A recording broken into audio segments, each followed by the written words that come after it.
Hello everyone, welcome to my channel. Friends, today I have brought for you CHSL conducted by SSC set practice number 4। इस practice set में आपको 25 questions दिए जा रहे हैं। मैं हर क्वेश्चन का राइट ऑप्शन, सारे ऑप्शंस को एग्जामिन करके पकड़ना बतलाऊंगा। तो आइए टॉपिक शुरू करने के पहले इस वीडियो को लाइक कर लें और यदि आपने अभी तक मेरे चैनल को सब्सक्राइब नहीं किया तो इसे सब्सक्राइब कर लें और साथ साथ बेल आइकन को भी प्रेस कर लें ताकि आपको लेटेस्ट नोटिफिकेशंस मिलते रहें। तो आइए दोस्तों टॉपिक शुरू करते हैं। CHSL परीक्षा में जो क्वेश्चन दिए जाते हैं उनमें सबसे पहला क्वेश्चन आपके सामने है, select the most appropriate synonym. The given word is furtive. Furtive का मतलब होता है चोर की तरह, चुपके चुपके, यानी गुप्त रूप से। तो ऑप्शंस को एग्जामिन करें। नंबर ए एबॉर्टिव है जिसका अर्थ होता है अनसक्सेसफुल। नंबर 2 सीक्रेटिव है जिसका अर्थ होता है in a secret way, like a secret. बिल्कुल सही ऑप्शन है फ्रेंड्स। पॉजिटिव सकारात्मक, एडेसिव चिपकने वाला चिपको। सो आपका right synonym is number B, secretive. Question number 2 है, select the wrongly spelled word. 4 में से कोई एक शब्द के स्पेलिंग गलत है, आप इसे ध्यान से देखें। इसके लिए आपका वर्ड पावर, स्पेलिंग बहुत ही स्ट्रांग होना चाहिए। जुडिशियरी बिल्कुल करेक्ट स्पेलिंग है। Number B virtual is also correct. Number C ambassador में S2 होना चाहिए था जो कि गलत है। राइट आंसर आपका नंबर सी है। करेक्ट स्पेलिंग होगा AMBASSADOR। Number D appreciate is the correct one.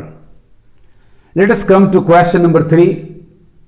Select the most appropriate meaning of the given idiom. The idiom is actions speak louder than words. आप शब्दों के अर्थ को puzzle out करें और सही option तक पहुंचें। एक्शंस मीन्स आपके कार्य, स्पीक लाउडर ज्यादा तेज बोलते हैं, देन वर्ड्स, अर्थात कथनी और करनी दोनों में करनी ज्यादा अच्छा होता है, ज्यादा इंपॉर्टेंट होता है, बतलाता है कि आप वस्तुतः हैं क्या। आइए ऑप्शंस को एग्जामिन करें। What you do is your own business, this is not matching. What you can see may not be true, this is also useless here. What you do reveals the real you, आप जो करते हैं वही आपकी पहचान हो जाता है, this is the right option, number C. And number D, what you don't say is what you are. It is not matching here. Now let us come to question number 4. Select the most appropriate synonym. The word given is agile. Agile means swift, active, फुर्तीला। तो आइए options को examine करें। Number A nimble, swift, active, फुर्तीला, right option है। Number B docile, humble, cowardly, विनम्र, दब्बू, not matching. Guile, deceit, धोखा। And D visible, that can be seen, जो से देखा जा सके, दृश्य हो सके। तो राइट ऑप्शन आपका नंबर ए है। So mark it as your correct answer. Let us come to question number 5 to 9। इसमें एक पैसेज दिया गया है जिसमें 5 ब्लैंक स्पेसेस हैं और हर ब्लैंक स्पेस के लिए आपके 4 ऑप्शंस दिए गए हैं। उनमें से एक ऑप्शन को सिलेक्ट करके ब्लैंक्स को फिल इन करना है। तो आइए, the choices we make in life determine who we are. Once life is marked, यहां एक एडवर्ब की जरूरत है, बाय एग्जेम्पलरी चॉइसेस। ऐसे एग्जेम्पलरी चॉइसेस किसी के भी जीवन में शायद ही आते हैं, दुर्लभ होते हैं, यानी यहां दुर्लभता का, रेयरिटी का सेंस है। तो इस अर्थ के आधार पर ऑप्शंस को एग्जामिन करें तो ऑप्शन नंबर ए ऑफन प्राय ऐसा होगा नहीं। नंबर बी नेवर कभी नहीं, यह भी संभव नहीं है।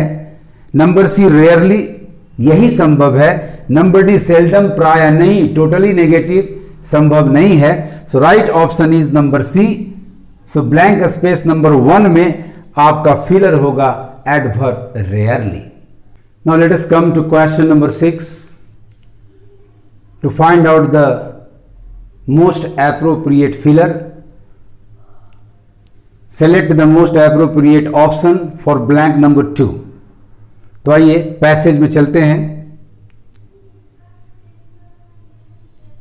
One's life is rarely marked by the exemplary choices one has made in journey. One's journey, भाई यात्रा की ओर आप बढ़ते हैं, अपने मंजिल डेस्टिनेशन की ओर बढ़ते हैं, तो की ओर बढ़ने के लिए आपके पास राइट ऑप्शन है, प्रीपोजिशन है टुवर्ड या टुवर्ड्स। देखते हैं ऑप्शंस में क्या है। तो नंबर ए आपका है upon, number B toward, toward is the right option. So mark it as your most appropriate option. Number C along के किनारे किनारे या के साथ साथ, इनटू प्रवेश के लिए दिखाता है। तो इस तरह से आपका राइट ऑप्शन नंबर बी हुआ। Let us come to question number 7। Select the most appropriate option for blank number 3। For blank number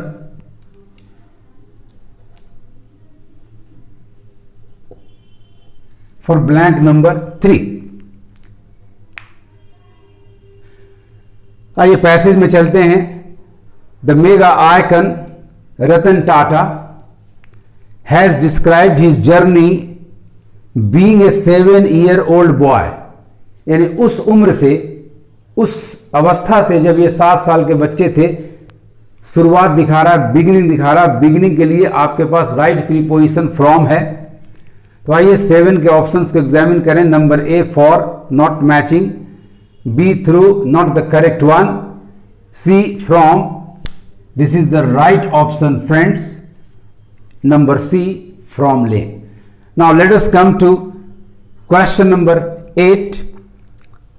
select the most appropriate option for blank number 4। आइए पैसेज में चलते हैं।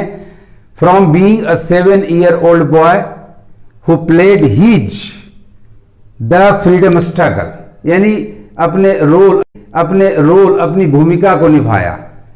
तो भूमिका निभाना कहां? फ्रीडम स्ट्रगल में, यानी पार्ट के साथ इन आना चाहिए। तो आइए आपका सही ऑप्शन जा रहा है number B part in. Part with का मतलब होता है जुदा हो जाना। सी में पार्ट फ्रॉम होना नहीं चाहिए पार्ट के साथ, चलिए फिर भी अलग हो जाना। एंड पार्ट ऑफ किसी चीज का हिस्सा होना। सो करेक्ट ऑप्शन है आपका number B part in. Now let us come to question number 9। Select the most appropriate option for blank number 5। आइए पैसेज में लौटते हैं। His part in the freedom struggle to being moved by the plight of a family on a 2-wheeler which became the genesis beginning of the world's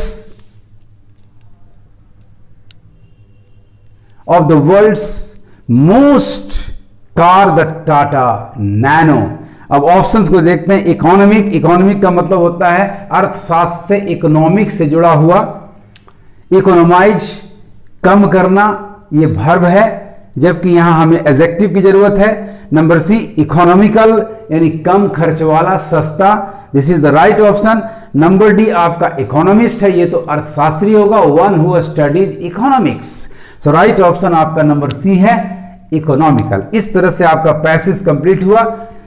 एक बार फिर हम लोग देख लें। The choices we make in life determine who we are. Once life is rarely marked by the exemplary choices one has made toward one's journey.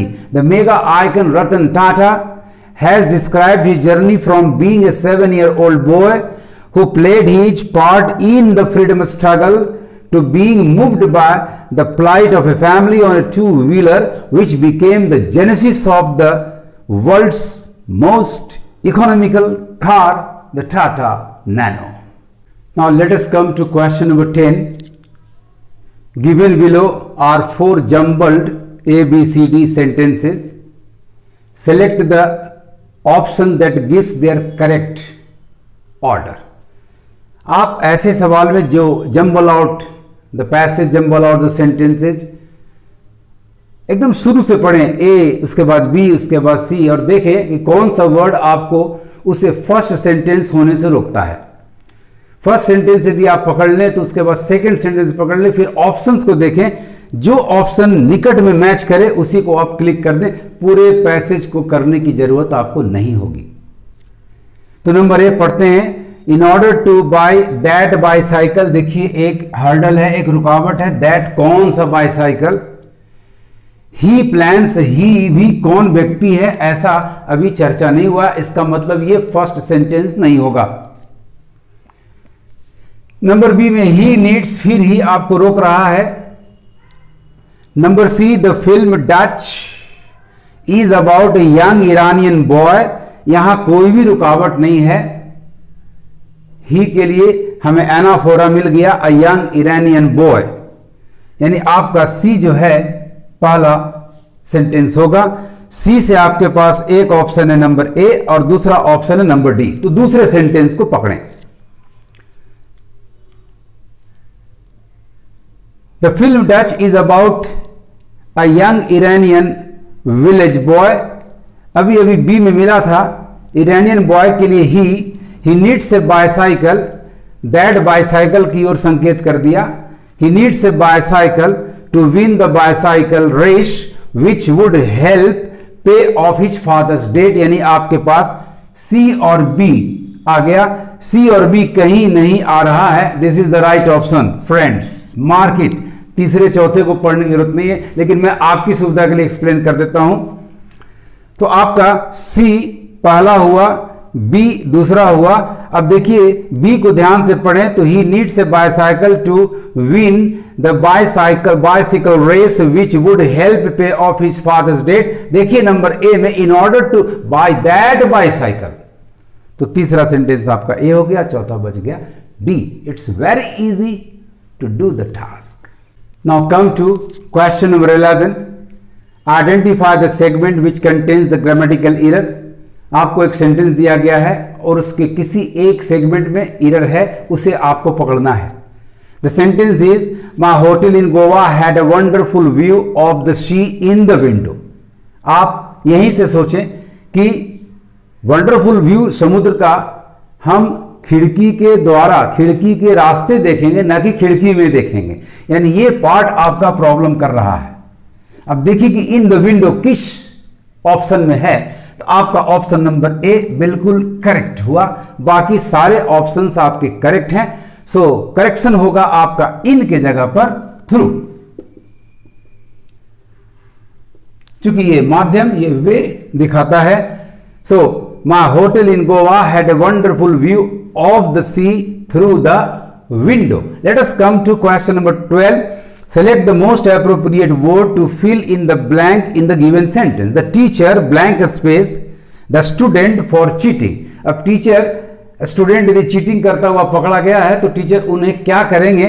Praise प्रशंसा करेंगे नहीं, rebuke डांटेंगे, फटकारेंगे, invoke उसको कॉल अपॉन आवाहन करेंगे नहीं, डी रिफ्यूज इनकार करने का कोई सेंस यहां पर नहीं है। So your right option is rebuked. The teacher rebuked the student for cheating. Now let us come to question number 13. Select the correct indirect form of the given sentence. आपको direct speech का सही indirect form ढूंढना है। The sentence is Sitab asked his mother, has it been snowing all night? Your reporting verb asked is past and actual words में आपकी क्रिया present perfect continuous की है। तो ये यस नो क्वेश्चन है तो कंजंक्शन इफ होगा और असर्टिव कर देंगे इसे इनडायरेक्ट स्पीच में तो हैज इट की जगह इट हैज होगा। रिपोर्टिंग वर्ब आपका पास्ट है तो हैज बदलकर हैड होगा। अब आइए इस तरह से ऑप्शन को सिलेक्ट करें। Sitab asked his mother if it has, यही गलती हो गई। Number B, Sitab asked his mother if it was tense change कर गया, नॉट करेक्ट।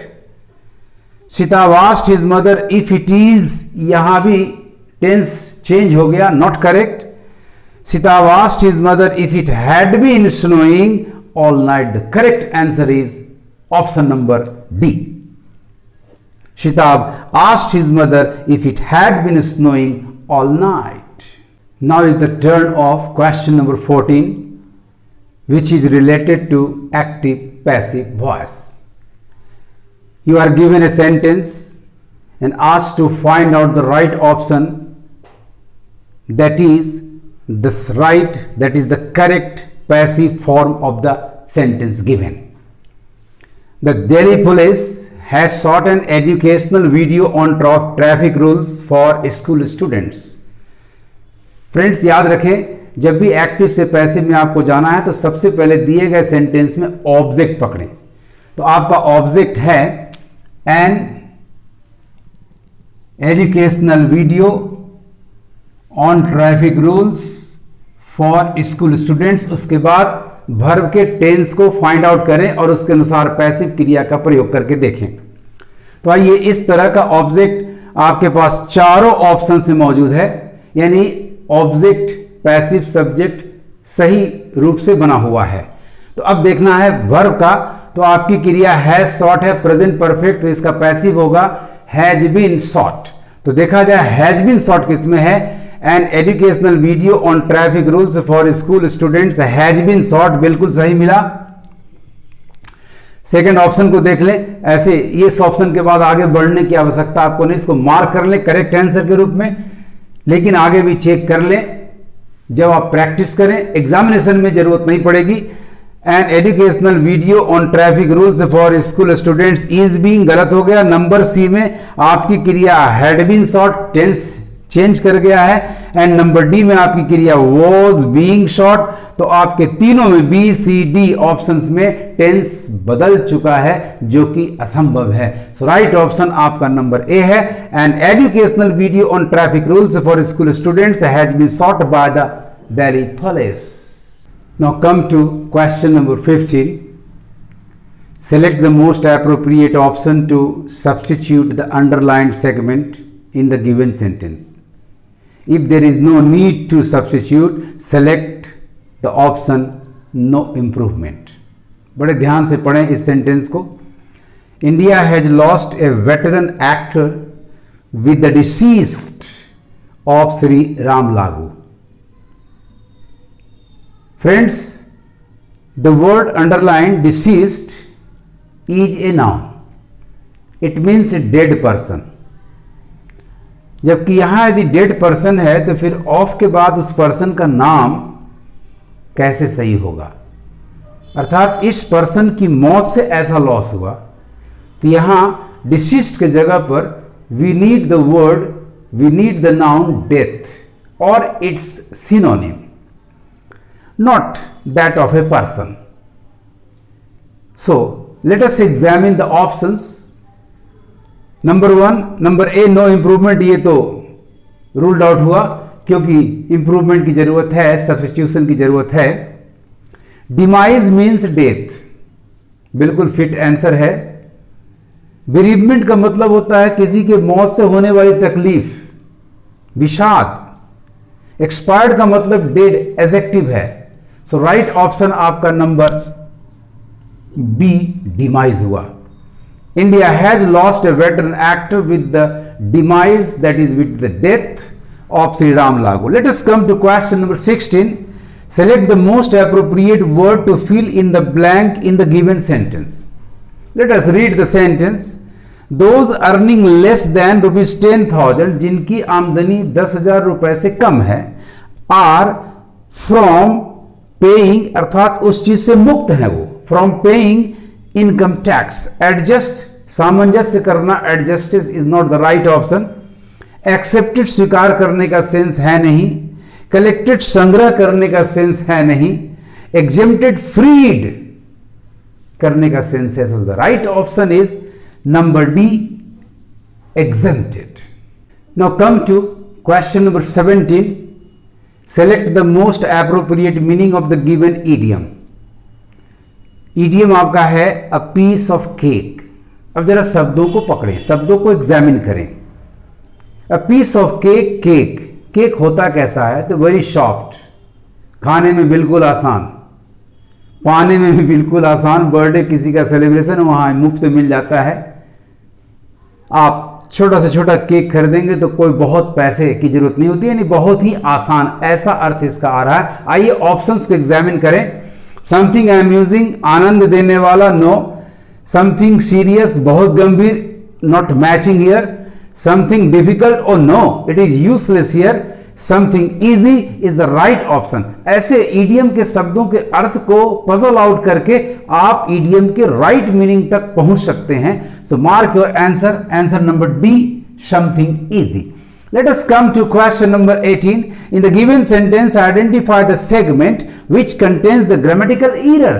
आपको एक सेंटेंस दिया गया है और उसमें 4 सेगमेंट्स हैं, A B C D.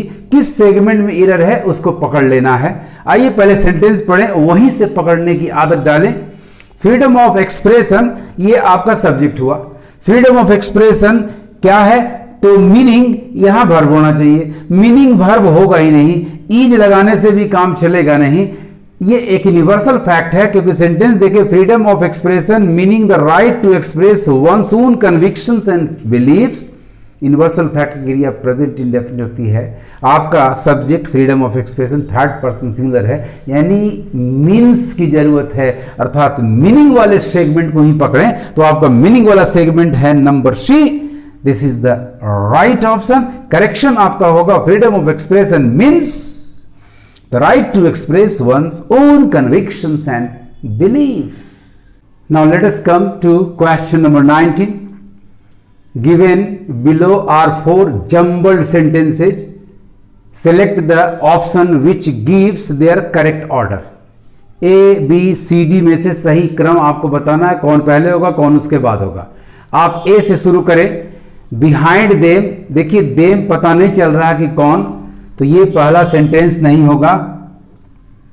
Number B पढ़े, the emperor is escorted by 2 decorated elephants which head the procession. अचानक ये द एम्परर, हालांकि ये पहला हो सकता है, लेकिन सवाल उठता है कि ये तुरंत एस्कॉर्टेड की बात कैसे आ गई, तो फिलहाल इसको किनारे रखें। Number C, at the end, ये पहला होगा नहीं। Number D, first of all, ये आपको क्लियर कर दे रहा है कि ये पहला सेंटेंस है। First of all, there is a volley of guns announcing Emperor Bahadur Shah's entry into the mosque. और तुरंत उसके बाद देखिए डी के बाद आपका बी आएगा, the emperor is escorted by 2 decorated elephants which head the procession. यानी पहला सेंटेंस आपका डी और दूसरा बी होगा। डी और बी से आपके पास एक ही ऑप्शन है, number A is the correct answer. और बाकी को भी देख लें, बी के बाद ए की बारी है, बिहाइंड दे यानी इनके पीछे, escorted by 2 decorated elephants, emperor, इनके पीछे come camels carrying drums and small guns, and then number C, at the end come the platoons of soldiers in rows of 2. So right answer is number A, D, B, A, C. Now let us come to question number 20. You have been given a sentence with a word underlined. यदि वो word सही है तो आपका answer होगा no improvement, और यदि वो सही नहीं है तो फिर ए, बी और डी में आपको एक ऑप्शन सेलेक्ट करना पड़ेगा।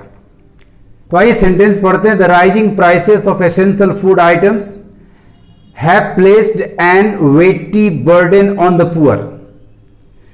पहली बात कि यदि यहां वेटी सही है तो फिर एन नहीं होगा, ए होगा, इसका मतलब इंप्रूवमेंट की आवश्यकता है। देखिए ट्रिक इस्तेमाल करना है। दूसरी चीज, यदि यहां ए होता तो फिर कैसे पकड़ते, तो वेटी का मतलब वजनदार और बर्डन का मतलब वजन, तो दोनों तो सेम हो जा रहा है, अतः ये नहीं, यहां बर्डन का साइज होना चाहिए था। और साइज पर आपको ऑप्शन सेलेक्ट करना है। एग्जामिन करें ऑप्शंस को। लाइटेस्ट, ये वजन ही बता रहा है, इसका एंटोनिम है ट्रिवियल, मामूली, तुच्छ, मीनिंगलेस हियर, नो इंप्रूवमेंट, ये तो होगा नहीं। इनॉर्मस, बहुत बड़ा बोझ। The right option is number D, enormous. Let us come to question number 21. Select the wrongly spelled word जिस वर्ड की स्पेलिंग गलत है उसको सिलेक्ट करें। रीसेटलमेंट करेक्ट स्पेलिंग है, announcement is right, undergarment is correct, embarrassment B के बाद ए और आर डबल होना चाहिए था। सो आपका राइट ऑप्शन ये है, सही स्पेलिंग होगी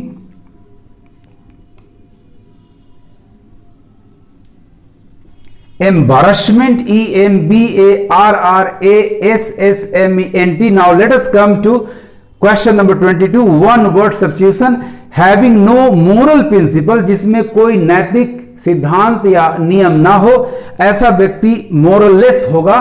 तो अनअवेयर, अनभिज्ञ, जानकारी नहीं, ये मैच नहीं कर रहा है। मिस्चीवस, शरारती या बदमाश, ये भी मैच नहीं कर रहा है। इथिकल, नैतिक, ये तो इसका एंटोनिम हो जाएगा unscrupulous, having no moral values, no moral principles. This is the right answer, student, number D. Now come to question number 23. Select the most appropriate antonym of the given word. The given word is enigma. Enigma means होता है पहेली, mystery, एक ऐसा चीज जिसको आप समझ ना पाए और आपको पकड़ना एंटोनिम। तो नंबर ए मिस्ट्री बिल्कुल सिनोनिमस है। शराड शब्द पहेली, ये भी सिनोनिमस है। मेक बिलीव, विश्वास दिलाना, to make someone believe you, अर्थात वहां भी अस्पष्टता नहीं है, विश्वास दिलाने की कोशिश की जा रही है। राइट एंटोनिम आपका नंबर डी आ जाता है, क्लैरिटी, स्पष्टता, everything is clear. So mark it as a correct answer. Number 24, one word substitution using right and left hand equally well. कोई व्यक्ति जो दायां बायां हाथ एक जैसा इस्तेमाल कर लेता है, ऐसे व्यक्ति को एम्बीडेक्स्ट्रस कहते हैं। सो आपका सही ऑप्शन है number B, ambidextrous. Left handed होगा नहीं, इनएक्सपर्ट होगा नहीं, अनस्किल्ड होगा नहीं। नंबर 25 में आते हैं, select the most appropriate antonym. सही एंटोनिम पकड़ना of the given word. The given word is reserved. Reserved का मतलब living in a lonely place, cutting away from others, not amiable, जो मिलनसार ना हो, अपने आप में रहता हो, एकांत में रहना पसंद करता हो। इसका एंटोनिम होगा जो मित्र की तरह लोगों से मिलता हो, मिलनसार हो। तो राइट ऑप्शन आपका फ्रेंडली हो रहा है। ए फॉरगिविंग, क्षमा करना, यहां सेंस है नहीं। रेटिसेंट, कम बोलने वाला।